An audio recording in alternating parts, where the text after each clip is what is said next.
பெருசாக எந்த ஒரு மசாலாவும் சேர்த்தாமல் நம்மளே பேஸ்ட் அரைச்சி ஒரு சூப்பரான காலிஃப்ளவர் ரெசிபி தான் இன்றைக்கி நம்ம பார்க்க போகிறோம். வணக்கம் and welcome to chef circle. இன்றைக்கி நம்ம வீடியோவில் கறிவேப்பிலை காலிஃப்ளவர் ஃப்ரை எப்படி செய்கிறதுன்னு தான் பார்க்க போகிறோம். இந்த கறிவேப்பிலை காலிஃப்ளவர் ஃப்ரை செய்கிறதுக்கு ஃபஸ்ட்டு ஒரு 1/4 கிலோ அளவுக்கு காலிஃப்ளவர் எடுத்துக்கலாம். அந்த சிங்கிள் பீஸாக பெருசாக கட் பண்ணி எடுத்துக்கோங்க. இதில் நல்லா வாஷ் பண்ணிவிட்டு 1 டீஸ்பூன் அளவுக்கு உப்பு சேர்த்துட்டு நல்லா கொதிக்கிற தண்ணி சேர்த்துக்கலாம். இதை சேர்த்துட்டு ஒரு 15 நிமிஷத்துக்கு அப்படியே ஊற விட்டுறலாம். ஊறி வரும்போது காலிஃப்ளவர் ஒரு பாதி அளவுக்கு வெந்த மாதிரி இருக்கும். அப்படி இல்லாட்டி நல்லா கொதிக்கிற தண்ணியில் போட்டு ஒரு 5 நிமிஷம் விட்டு அதை எடுத்து வாஷ் பண்ணி ஒரு பவுலில் வச்சுக்கோங்க. அதுக்கப்புறம் பேஸ்ட் ரெடி பண்ணுறதுக்கு 1 டீஸ்பூன் எண்ணெயை சூடு பண்ணிவிட்டு அதில் 1/2 டீஸ்பூன் கடுகு, 1/2 டீஸ்பூன் சீரகம், 1/2 டீஸ்பூன் மிளகு இது எல்லாத்தையும் சேர்த்துட்டு இது கூட 2 இன்ச் அளவுக்கு இஞ்சி சேர்த்துக்கோங்க. கூடவே 6லிருந்து 7 பூண்டு பல் சேர்த்துக்கலாம். அதுக்கப்புறம் காரத்துக்காக 3 பச்சை மிளகாய் சேர்த்துக்கோங்க. இது எல்லாத்தையும் நல்லா வதக்கிக்கலாம். இதெல்லாம் பச்சையாக அரைச்சி போட்டாலும் நல்லா தான் இருக்கும். ஆனால் வதக்கி அரைச்சிங்கன்னா அந்த பச்சை வாசனை இல்லாமல் நல்லாயிருக்கும்.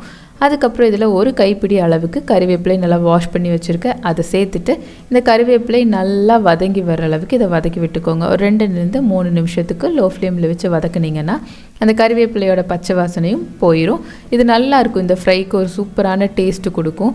இது நல்லா வதங்கினதுக்கப்புறம் இதை ஆற வச்சு மிக்சர் ஜாரில் மாற்றிட்டு தேவைப்பட்டால் கொஞ்சமாக தண்ணி சேர்த்து நல்லா ஸ்மூத்தான பேஸ்ட்டாக அரைச்சி எடுத்துக்கோங்க.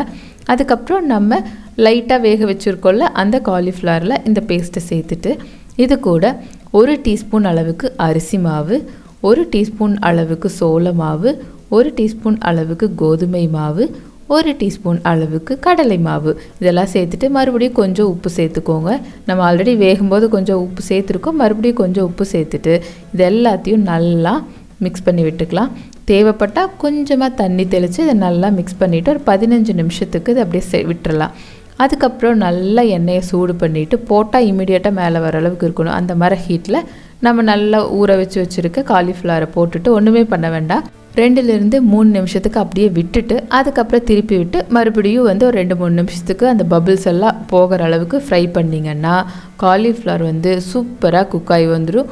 ஸோ அவ்வளோதாங்க, ரொம்ப சூப்பரான கறிவேப்பிலை காலிஃப்ளவர் ஃப்ரை ரெடி ஆயிடுச்சு. இதுக்கு நீங்கள் ரொம்ப பெரிய எஃபோர்ட் எதுவும் போய் போட தேவையில்லை. பட் சூப்பரான டேஸ்ட் இருக்கும்.